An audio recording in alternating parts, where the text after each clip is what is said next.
Welcome to the Senior Rehab Podcast. The podcast for rehab clinicians that want to better serve older adults. And now, your host, Dustin Jones.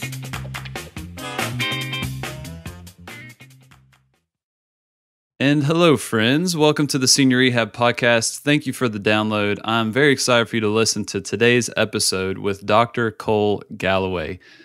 This man is the brains behind GoBabyGo. It is an organization out of the University of Delaware that's really tackling the issue of mobility. They view mobility as a human right and are really thinking kind of big picture and how they can improve the lives of people, and not just, how they walk and if their muscles get stronger and their joints move better, but their lives, their interactions with their friends, their family, even, being able to work. And this organization, kind of started off in the pediatric realm, but it's really taking on a bigger global perspective and very applicable to you and me, the people that are working with older adults. So this is going to be a challenging interview in the sense of it's going to challenge your perspective of mobility. It's so easy for us to kind of get in our own little silo, in our own little clinic, our own little setting, and see these people that are in front of us, these patients, and not really perceive their lives and how we can improve the quality of their life rather than just their movement. So we're going to dive deep into this topic. You're going to really enjoy it. I'm very, very excited for you to meet Dr. Cole Galloway from the University of Delaware. Dr. Cole Galloway, welcome to the Senior Rehab Podcast. I appreciate your time this morning. This is going to be fun. Let's get to it. All right. So I heard you on Dr. Karen Litzy and Jimmy McKay's podcast. It's Healthy, Wealthy, and Smart and PT Pintcast. And for anyone listening that has not heard those episodes, I highly recommend it. But I was very intrigued by your career, but just your perspective on mobility. And I'm really excited to talk to you about older adults and how your work can influence them. But before we kind of dive into that topic, can you give us kind of the quick and dirty on your physical therapy career from when it started up to now? Yeah, I originally went to undergraduate to sort of study monkeys in the jungle. I wanted to be a Jane Goodall.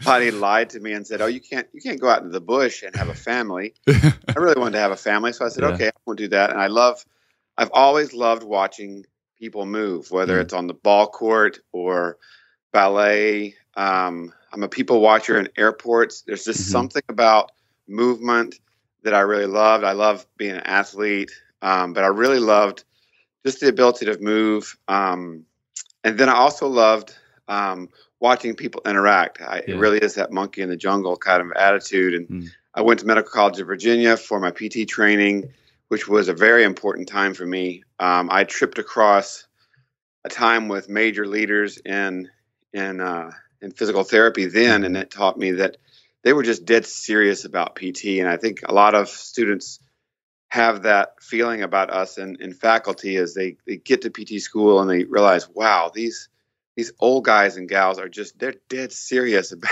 the thing. Yeah. Then I went off to Woodrow Wilson Rehab outside of Charlottesville, Virginia, and it didn't stop.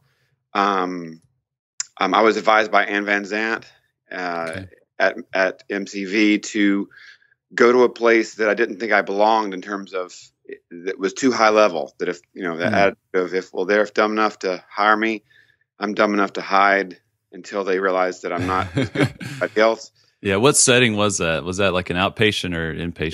That was true blue rehab.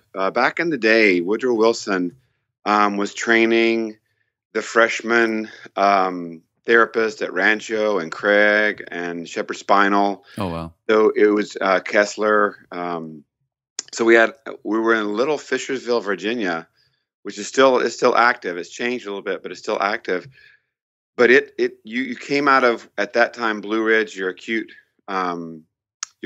phase, stroke, head injury, amputee, spinal cord injury. So it was a true blue core rehab. And you came to Woodrow Wilson, and you could go all the way through vocational training on the same campus. Really? I could help you get more mobile and then you could get caught in the bushes with colleagues at the Voc Rehab, doing naughty things. It was the whole gamut. It was the entire gamut of stuff. Wow. So I thought that was the way that everybody in the world did things, and then of course I realized that was something really special. So I had this long arc of community-based rehab. We had technology in the clinic. We had balance masters at the time, and sort of equipment companies were coming by with stuff, but it never dominated. It was always about teaching the client. We wore regular clothes, and so my upbringing was in really science without much clinical experience in PT school. And then I got to my clinic, and it was all clinic. We never called it evidence-based, but we were constantly reading and talking. After about 2 or 3 years, I got really irritated that my stroke survivors' arms were not coming back. I could get people up and about. Stroke and head injury really caught my eye. Head injury was really my thing. Yeah, it just fit me personally. I loved having people on a treadmill, calling on the phone back home at the same time. It just had it was the crazy dynamic of traumatic brain injury and me got along really well. Yeah, I loved being with clients and families where I felt like there was really big impact. And it might not have been physically or cognitively that day, but it might just been sitting beside a mom with an arm around her, just saying, this is really hard and you need some rest. That's the best thing right now you can do for him. It was care. It was deep caring. And sometimes it was physical and sometimes it was ancillary. And I loved it. Wow. But I ran off to University of Arizona for a PhD to solve the whole arm problem in stroke. Why did the legs come back so quick and arms never came back? I still, to this day, haven't heard of, people that have a moderate to severe impairment with their arms. I haven't heard anybody saying, yeah, we get them all back. But it was that time I was going to run off to Tucson for a couple of weeks, maybe a couple of years, figure out this stroke arm thing, be back home by dinner, and keep going with clinic. Yeah. How'd that work out? Yeah. But I was a very reluctant researcher. I didn't run off to PhD to be a researcher. And it probably has only been in the last 5 or 6 years where I felt like, okay, I guess I really am a card-carrying researcher. So I sort of backed into it. Throughout Tucson, I had tripped across just an amazing time in Tucson where they had lots of motor control scientists, Doug Stewart there and Gail Koshland and all my buddies there. I go back there regularly. So we were there in Tucson for 5 years. My oldest guy, Nicholas, was born there. It was just a great time. I had way too much fun. Yeah. Sort of survivor's guilt. I got a PhD and we were literally sad to move along. Wow. Well, then I trip across Esther Thielen in a postdoc in Indiana, the person in infant motor development at a time where she was peaking in trying to convince the world that motor development and cognitive and language and socialization are the same types of things. So within weeks, I realized I'm a baby guy. Okay. That quick. Yeah. And I'd realized that the adult motor control world was not for me. It was too joint and muscle related. It was too engineering related. Yeah. At that time, it was very heavy into simulations and theoretical, which I liked, but it just wasn't me. I wanted to get back with people. And the question of how babies go from flapping to reaching and how new behaviors emerge felt right with the PT background of just wanting change. I've never treated a kid with anything. And that's my out. When I talk to audiences and I challenge them, I start with, this is an out. I'm not a licensed PT anymore. Yeah. I've never treated a child. I haven't been in the clinic in decades. I'm not an engineer. I don't have a design degree. I'm not really card-carrying neuroscience. I love the brain, but I'd rather talk to you about your buddies than about the brain. Yeah. So, yeah. Wow. But I got out of a postdoc and went to the best place for research at that time, and maybe arguably still the best place for my type of research, which is University of Delaware. And I've been here the whole time. Really was just an average researcher asking the next incremental science questions about flapping to reaching.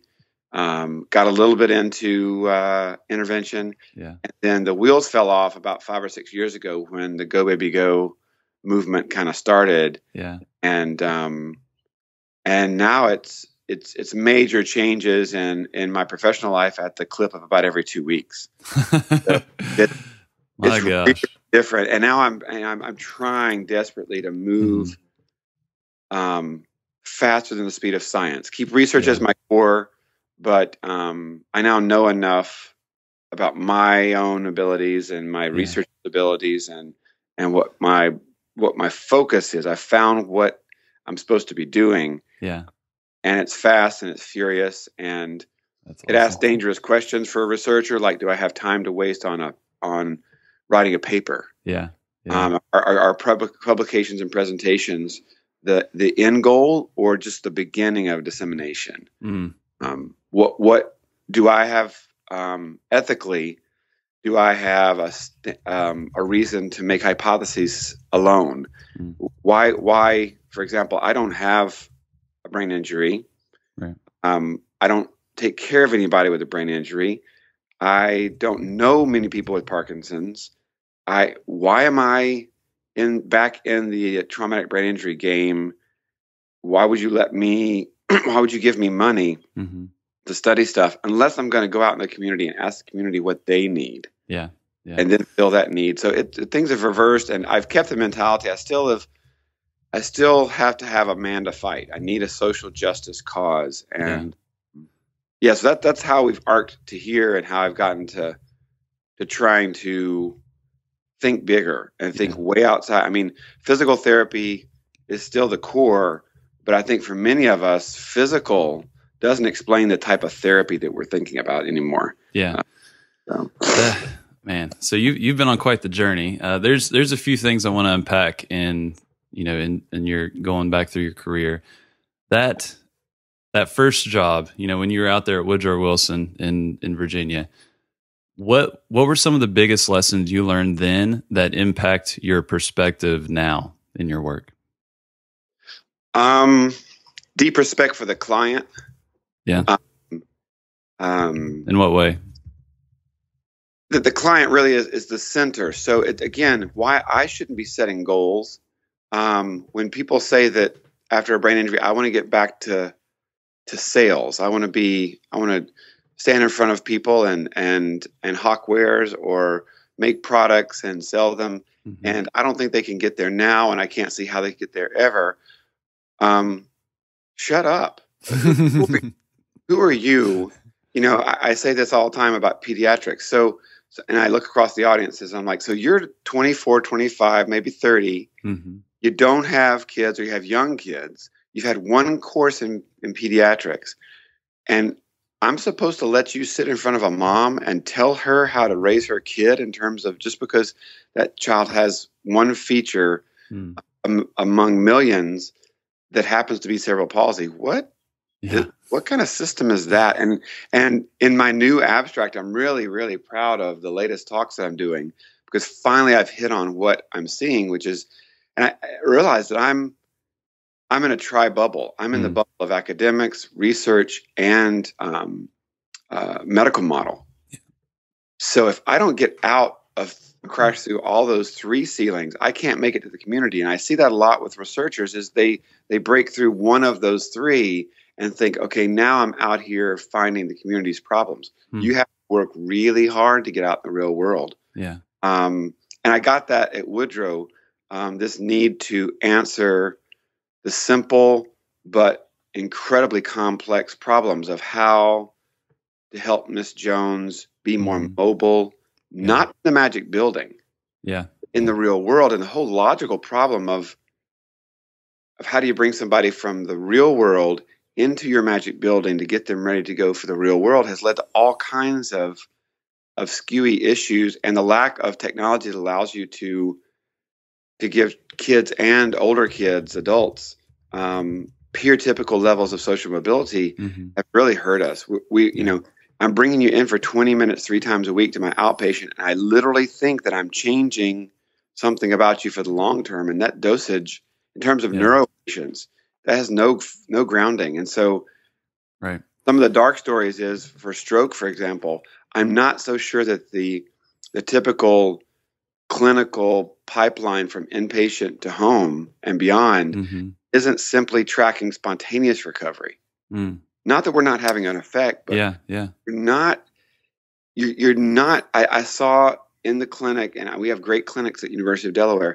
I saw some students working with a client in standing for several minutes, and I couldn't help but think that they should be in a kitchen with a simple harness, working 4 times the duration, because this client was going to be motivated in doing a very sophisticated, incredibly cognitive language, social rich thing called making breakfast. And I need to learn how to do that. Can you teach me? But that idea of enriched environment and dosage, science, we know enough science to kind of almost stop maybe studying it for a while and just get the messages out.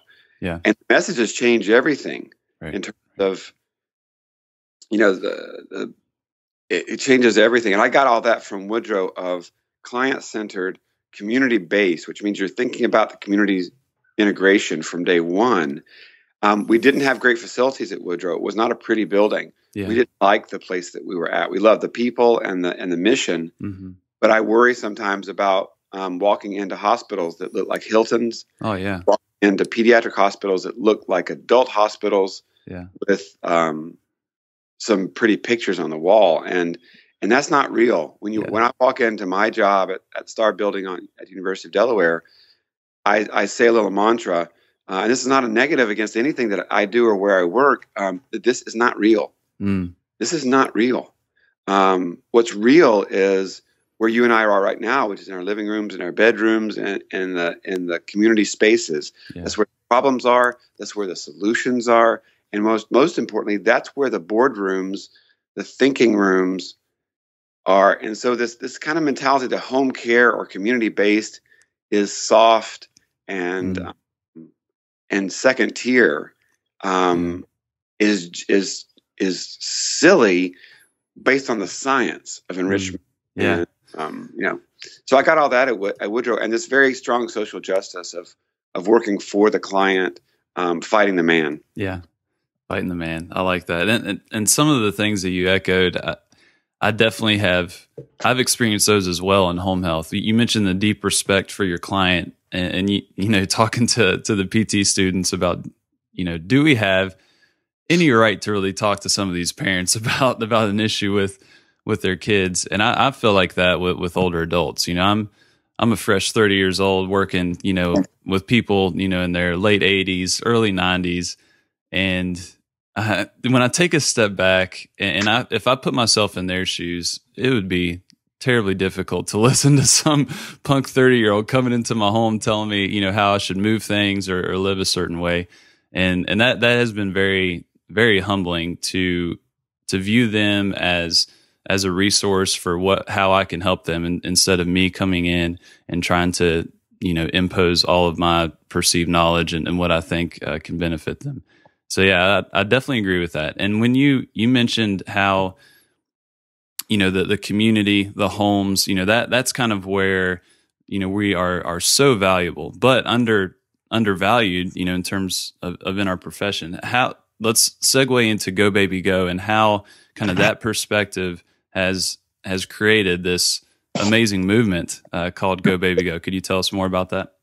Yeah, well, it's a 60 chapter international Al Qaeda for good. It's very loosely controlled. Yeah. I don't know who that puts me in the role of, but this is not a a typical adult policy and procedure, membership and conference kind of get together. This is a bunch of buddies around the planet that want to move fast. And initially it was really about simply taking off the shelf toy cars from Toys R Us or Walmart or whatever your local provider is, taking some very simple materials, PVC, pool noodles, kickboards, and a red switch, and making these fun cars and the mobility and socialization they can provide available for every kid, and doing it built by families, by community members, built in malls or churches and synagogues or community space. We'll do an occasional workshop in a hospital. We'd rather not do it in a hospital. Yeah. This is about fun and function and family and friends and fitness and all the other fun F words. And it started there. Yeah. Gotten out of hand. And really great. I just got back from a BMW sponsored tour of New Zealand. Wow. Because New Zealand GoBabyGo is a foundation level. It's a big girl, big boy style foundation that's sponsored by BMW.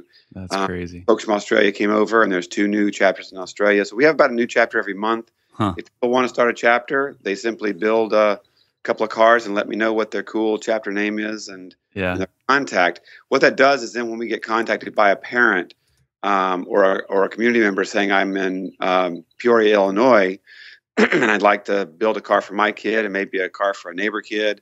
I can say, awesome. There are 2 or 3 chapters in the Chicagoland area, and here's the contact, and let's go faster. And just buy that car, buy the PVC, look at the hardware list, and go. Yeah. And that led to an NIH grant that's now looking at kids with Down syndrome. That's Andrina Sabet is working on that with Sam Logan. Andrina's in Cleveland. At Cleveland State University, and Sam's at Oregon State University. And so we have a multi-site study looking at the impact of this small car on cognition, language, movement, and socialization for young kids with Downs. Wow. And that led to the portable harness systems. These are bodyweight supported harnessing is in my talks. People know that it's not a fun thing for me to look at. Yeah. It's another one of those, there's no other options, so therapists use it. Yeah. I think if there were other options for pediatrics, people might not know on your audience that pull-out care is something that's still available. You can go into a social environment like a classroom or a home and literally pull the kid out, put them in an impoverished environment like a clinic room or some such laboratory style, and then assess and treat right there, sort of separated from the social contact. And that's just weird on some levels. It's sort of, I have friends in speech language that it's the analogy of taking a child off a playground and coming into the building because all those darn kids are talking to my kid with CP, and I can't do my intervention for speech language. Wow. Which, again, when there's not another option, that's what I've learned people will do. So we did these portable harnesses under the summer canopies. And these are just 10 by 10 pop-up tents. They're reinforced. They're off the shelf. Yeah. And then there's simple mechanical, almost reinforced shower curtains under it that allow a child 50 pounds or under to walk back and forth along a rod and then they move that rod to cover the 10 by 10 foot space. Crazy.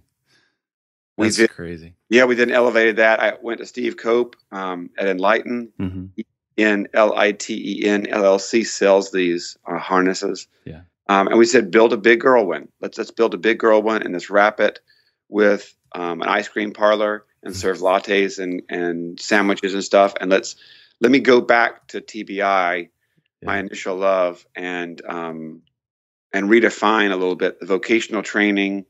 And so just because you can't stand and walk doesn't mean you can't get in an enriched environment. Right. And so we sort of encapsulated that real world, brought it into the lab, but we kept it as a real functioning ice cream parlor with real clients that are served real ice cream for real money. And so this is a harness system. That's powerful. And if you go online and Google GoBabyGo, GoBabyGo Cafe, it'll bring up a nice little vignette of Anne, and it's got Darcy Reisman, one of the professors involved in it, explaining. It's got the governor of Delaware, Jack Markell, talking about the importance of it. That's really changed things because that led to Harness House, where we've put those same things in a home. We've got to find a donor that wants to harness an entire house for an adult to show that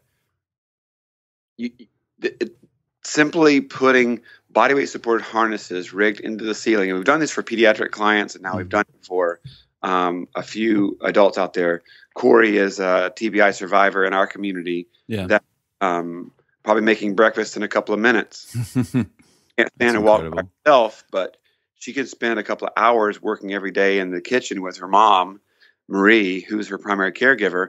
And we've put active watches on Corey to look at her activity during the day and night, her sleep activity as well. But we've also taken active watches and put those on Marie, her caregiver, to see where and what she's doing. So caregiving is now a big area of study. We want to see their locations broadened during the day. We want to see Marie in other rooms. We want Marie leaving the home. Interestingly, Marie, her caregiver, is in her past life was an ADA compliant remodeling consultant. That's convenient. We've really lucked into it. They've got a 5-year documentary film crew tracking Corey's progress. Wow. Corey was in the cafe for 2 months. Yeah. And working 3 times a week, 2 hours a day, exhausted at the end of every 2 hours and begging to please, can I go a little bit longer? So that dosage is in the real world. So harness house for both adults and kids is a big focus for us right now. So if you had to expand on that, let's think of, you're back in Virginia, Woodrow Wilson, and you're about to discharge a patient that is still having a tough time getting around. They're not able to interact in their community as they would like, or even in their home. If you close your eyes and just picture this perfect home environment that they are able to be as independent as possible given their limitations, what would that look like in particular in terms of, like this harness house? What's that vision for you? It actually started about 6 weeks ago and if you and I were sort of brothers of a mom who's had a stroke or the family of a young TBI survivor, it really happened 6 to 8 weeks ago when mom got medically stable and she was moved to Woodrow, to Dustin Jones Memorial Hospital in the middle of nowhere, just the average run-of-the-mill awesome community hospital. What happens is in the first morning she's medically stable, she awakes and slips into a garment harness it's easy to slip into. She can't move her right side maybe, but we can help her get into it. And then she hooks into a ceiling harness, and this is just over the top of the existing patient moving tracks that are in the ceiling of many places. And she goes through the door to use the bathroom, and then comes out, and it's about right now, I don't know what time it is, around 6:30 in the morning. She's got about 30 minutes to get down to the cafe to start her breakfast, where OT will be waiting and speech language pathology may step by today. And her entire 46 weeks inpatient is advanced, complicated mobility using very simple technology that she's harnessed from the beginning. So she has to make a schedule that she knows about. Our mom was an insurance agent before her stroke, and on the bottom 2 floors of our tower are a set of businesses. And these businesses have been invited, and they're actual State Farm insurance. There's a bakery down there that's a functioning bakery. There's a small manufacturing and computer area for people that have manufacturing backgrounds. And what you do is, if you can graduate within your inpatient time, they are paid by the state and federal. Their costs are offset to allow you to come in, dress like a State Farm insurance agent, and shadow an agent to start your vocational life skills training after you're medically stable. That's so beautiful. She had 6 weeks of that. Yeah. And we now know, we've done a couple of studies along the way, but we haven't stopped this whole thing just to study it. So now we're at discharge conference, and we have a decision about, maybe you're local, I'm distant. We have a decision about whether she goes home. She still can't stand and walk by herself. So she's either going to go to home, assisted living, nursing home. And we elect to have her go home with an in-home harness. So check this discharge conference out. The lead nurse or physician is telling us, along with the rest of the team, that here's the voucher to go to Home Depot. They will do we have a 3-bedroom ranch right there in beautiful I don't know where, Yeah. Newark, Delaware. All right. And so they say, remember, you're going to go to Home Depot today. They'll take care of you there to get this in-home harness. It might be permanent, it might be temporary, and they'll talk to you about the finances. But here's a prescription. You and I head off to Home Depot, of all things, to pick up a couple of things for the lawn, but also to go back into the back area of the home remodel and talk to Kathy. Kathy's there, and she says, "Great. So your mom has a 3-bedroom. Great. I see it is here. That's $5,000 a room. So it's about $15,000 to $20,000 total. You have the prescription. Blue Cross Blue Shield takes half of that off. So it's a $10,000 purchase for you guys. Remember that I think your mom has a stroke. A lot of people that we see that have strokes don't use these forever, but they use them all the time, all over the home. So if you just have wear and tear, when she gets better and has less and less need for the body weight, and maybe for some rooms doesn't need the harness at all, return that to us with proper care, kind of like a lease car. We're going to give you, usually it's an average of 45 to 55% back. Man. So she comes home next Thursday. It takes 2 days to put in. So I'll call back to Jackie and we'll get you set up for Tuesday morning, sometime between 8 and noon, cable TV style. Yeah. And then they're going to bang in a very simple mechanical track to go about her home. And then on Thursday or Friday, she's discharged again with a setup that she can continue with home health PT. But now something as simple as a harness has been put in. Now there's no fear as the holidays come up that mom can't build, her famous chocolate cake in a real kitchen, cake for our real grandkids, versus fake cookies in a fake OT gym at a living. I challenge the listeners to spread the word. When you start thinking about a harnessed life, it's out of hand, man. And these are very simple mechanical devices that when it overlays in the typical healthcare stream from inpatient to home and beyond, vocational, that's huge. It's a game changer. We have to be in front of Congress or in the White House in the next year or so, if not in the next month or so, because this is too simple not to have Blue Cross Blue Shield, Medicare, Medicaid come to Corey's house and just see. Crunch numbers right there on a napkin in her kitchen. And don't give me hundreds of thousands of dollars to study this for 3 to 5 years. Just say, this is a federally registered set of devices. Go. Right. Go. I mean, your audience knows better than I the impact that this could have. What they need to do is contact us. Just GoBabyGo at Delaware. Just Google that and you can get my email. And let us know. Of course, if you want a harness, get a harness from Enlighten. They're about $5,000 to $8,000 depending on the type of harness that goes into people's homes. And I'll put a link to that in the show notes for sure. Perfect. But and we don't have a formal financial relationship with them or anything. We do their marketing for free, study their devices. But they also need to bring and I'd love to have them call. I'd much rather have their clients call me and tell me, or at least pass the word along from the Miss Jones, Mr. Joneses out in the community. Pass along what they're needing, how you see harnesses in their life. Because again, back to what we talked about initially, I'm sequestered in a very different world. And although I get out, I travel a lot, and I'm happy to travel to any of your audience's locations to talk about this kind of stuff and to help you raise money. For that kind of stuff. I'm sequestered into those 3 bubbles, and so if your audience doesn't call, then I can't hear you talk about what you need. I know this is a great example of. I was in New Zealand on that tour, and we were sitting around talking with a bunch of different people that were users of services of all different types. And I was talking about, tell me, these are adult folks of all different age range. Tell me what the 3 things that you want me to work on in the future. And it came down to things that everybody would agree: toileting, feeding, and sex. And they want to talk about the sex. And we got back around to giggling. Everybody was sort of giggling the same way of wait, it's not that kind of harness. And people were like, hey, you can have a GoBabyGo store for kids. And then the other door is to GoBabyGo.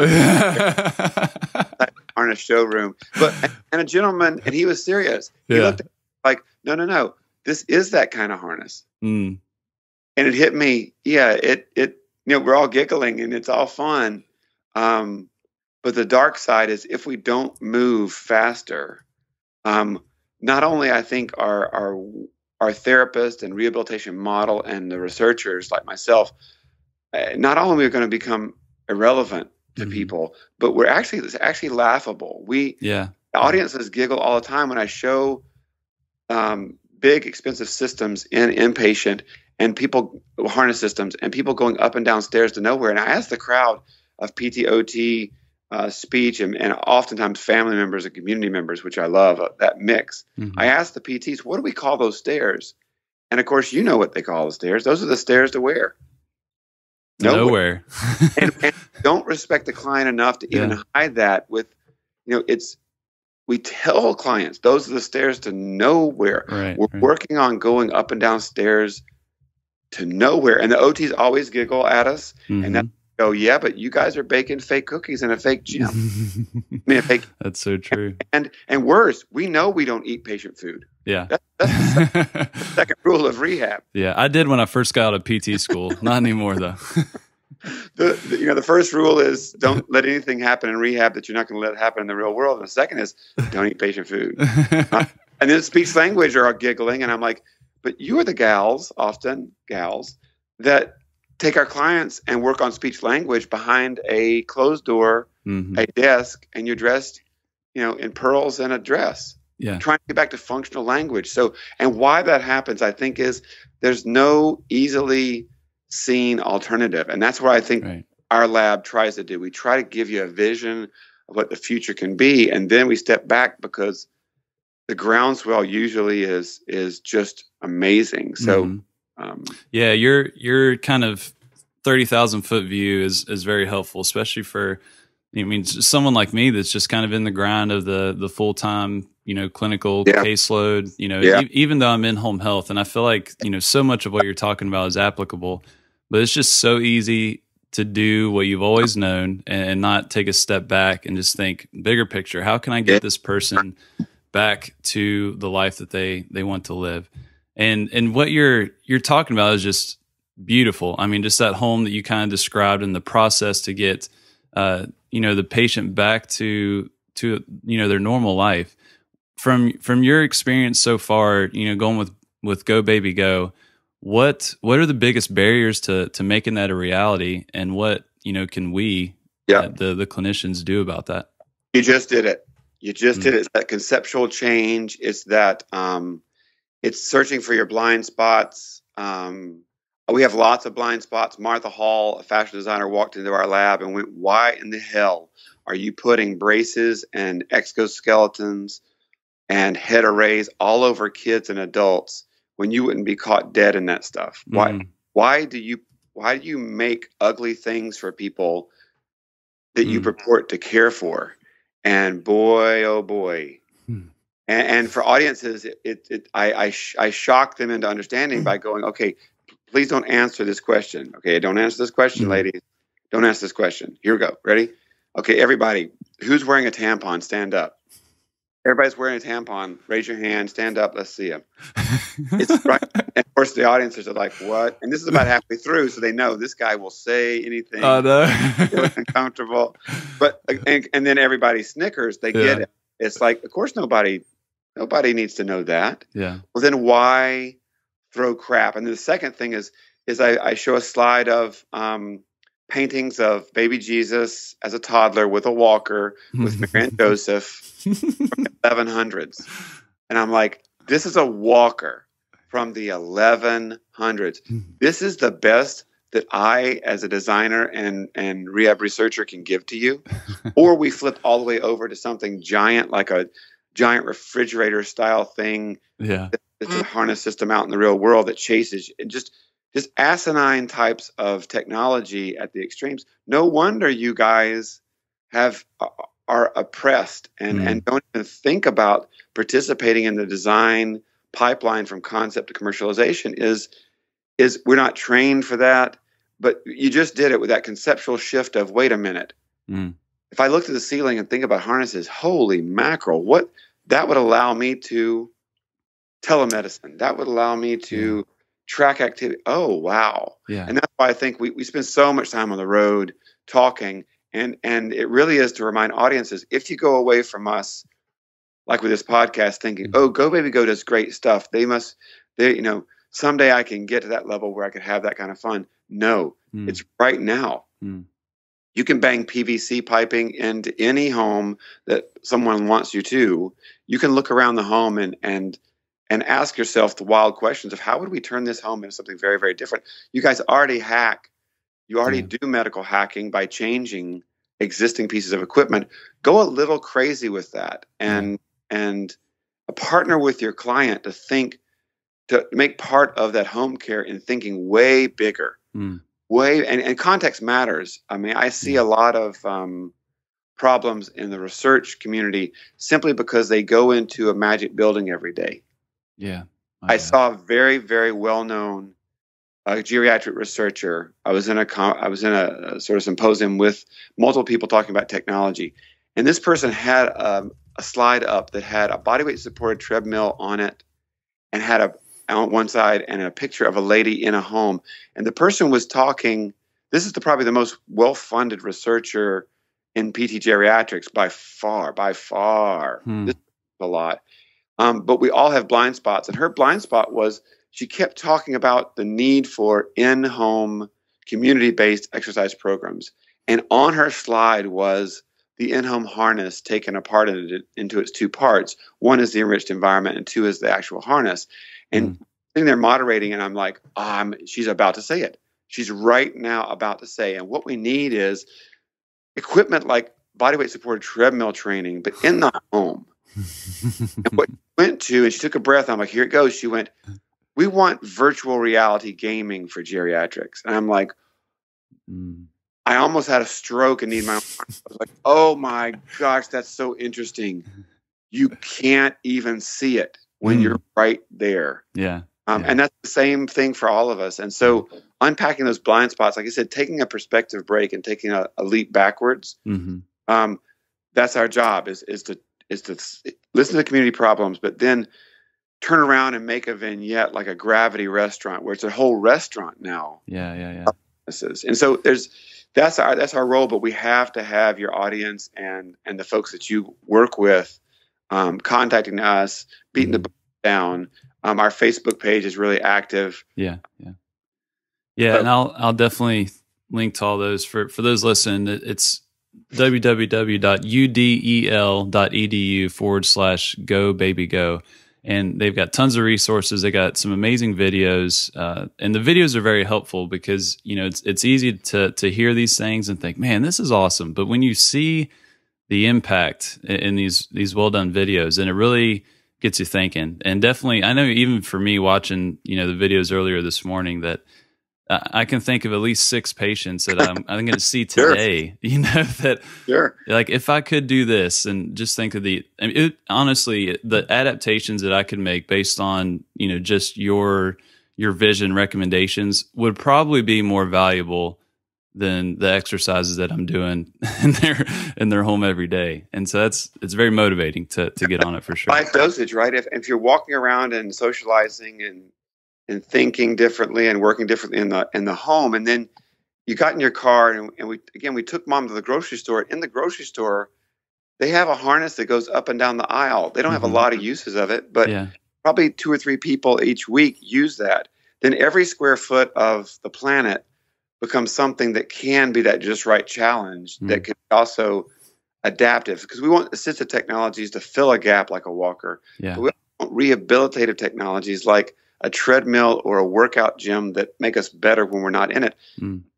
But we want both of those. And this is our time. This is we've always as PTs been social and science. But sometimes we get so focused on joints and muscles that we forget that we're all moving for blank. We're moving for a purpose. And OTs have been screaming at us from their fake kitchens. Get out in the real world. There's a patient participation. That's great. We're often stuck in a model that, like I said, you guys have serious day-to-day jobs with serious stress. Mhm. And that's what we've seen is the smile on therapists' faces with, wow, this now unloads some of those low-level things, Yeah. like always being on top of Miss Jones, Right. to now back off. And then other technologies start to jump up, like these little squeezy stick-on handle holds that we can put around Corey's kitchen, so she doesn't have to use a loft trans crutch. She's it's kind of a horizontal climbing gym. Yeah. Yeah. You know, but we never would have done that. She's now orienting her. She will be orienting her pots and pans to make it easier for her. Well, that brings a dynamic with Marie going, wait a minute, you should have a challenge. Leave those pots and pans where they are. That challenges you. Yeah. Corey comes back, no, this is my kitchen. I can rearrange it any way I want. And for a therapist and then a researcher to be in the kitchen during those battles, that dynamic now is stabilizing. That is just awesome. That's gold. Yeah. Yeah. That's awesome. Well, I'm going to transition, wrap things up. Just ask you a couple quick questions. Your questions don't have to be quick by any means. But if you could go back and talk to your 25-year-old self, knowing what you know now, what would you tell him? Go faster. Take your 5-year goals and cut out the middle stuff that got there and just get there. Yeah. Don't waste any time. No. So don't waste the middle. Don't waste the ramp up. And that's what I tell I have 3 boys. Yeah. And I have a son that's a freshman at UD, and just take the stuff he loves, like neuroscience and improv theater and chicks and performance and stuff and movement, and wrap that into something. And we're going to start a project, I think, this summer about improv theater and traumatic brain injury. And we're going to try to study if this could be he's really interested in counseling and cognitive therapy. If this could be a really game changer in terms of thinking, and this is a troop of all TBI survivors. It's just too much fun, and crazy and enlightening, and so it would be that same thing of cut out the middleman and just go for it. We need you. Yeah, my grandmother would say, "Get on it like Blue Bonnet." Yeah, that's what she would say. So let's this is my favorite question. Let's say we're at CSM. You've got every geriatric rehab clinician in the room, and you probably already told them what you'd want to tell them. But if you had 30 to 60 seconds, what would you want them to know? Number one, let's get the heck out of here and go to Dustin's place and have some snacks and some beers, and let's talk about how we take over the world for good. I would say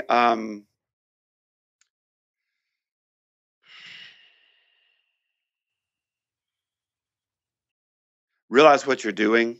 Realize that when you give a person a chance to move a little bit more, whether it's range of motion or balance or movement ability or assistive technology, you understand the cognitive language and social ramifications, and you make sure that you are making them mobile in a peer-related social way. You need to go spend time with clients. Now, if you're already in the community with clients, that helps. But if you're not, if you're in the magic building, you need to get out at some point. Instead of coming to CSM next year, take your continuing education budget and just go spend a weekend with someone surviving with a brain injury and watch them. And then also for peds, and I bet for adults too, be aware that one of the big black holes, black spots, needs for therapists is we see a lot of special populations, but we forget what the typical level, the capacity is.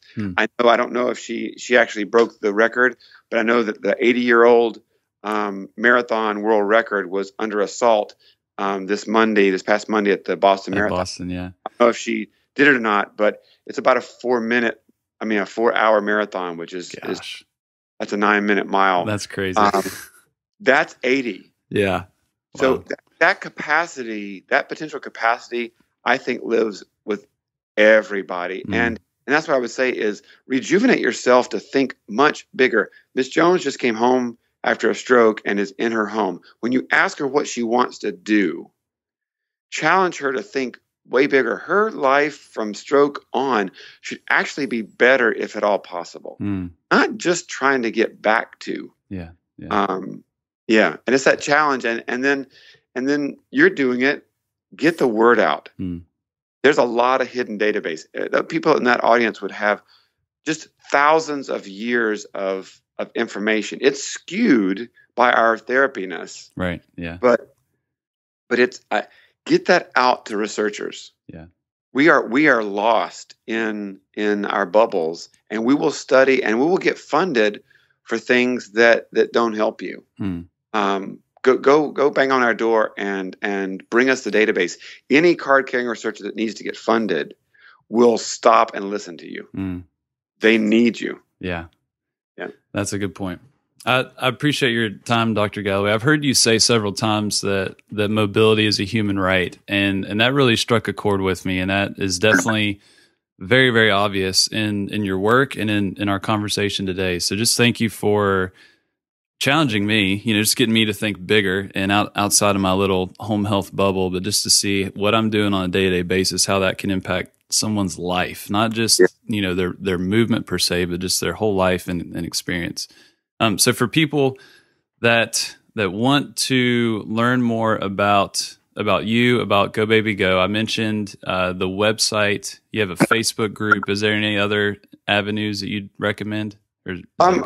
Yeah, if you want to get a hold of me, just Google Galloway and GoBabyGo, and it'll take you to us. We're happy to drop what we're doing. We have a team of people that can drop what we're doing and talk to you if we can. Come visit you. Like I said, it really is not waiting on us. Don't you dare. If someone in your community says, I'd like to have a harness, don't you dare wait a second. 443-553-1619 is my cell phone. Text me, say you heard about us on the Dustin Jones Show. And by the way, it's, those other podcasts are the B level. This is the A level. Before, Jimmy's stuff is kind of trashy and low level stuff. This is now I'm getting to the big time. So yeah, you're a big shot now. We're getting closer. I know. Now my mother and father know about you, and that's about it. Steve Harvey. I can just leap over Steve Harvey and Ellen, and now I'm right. Boom. All right, and I'll would it be possible when I start my own chapter? Could I just call it Go Granny Go? Has that been taken? Oh no, get that and trademark that thing and run with it. All right. Thanks, Dr. Galloway. I appreciate your time. You bet. Hit me. Thank you for listening to the Senior Rehab Podcast. The show notes can be found at seniorrehabproject.com. And while you're there, be sure to check out the products and the resources page. This is where you can find helpful services or products and recommendations to make you a better clinician. Also, if you enjoy this conversation, just do me one favor and share it with one other person that could benefit. And until next time, do not forget to stay funky.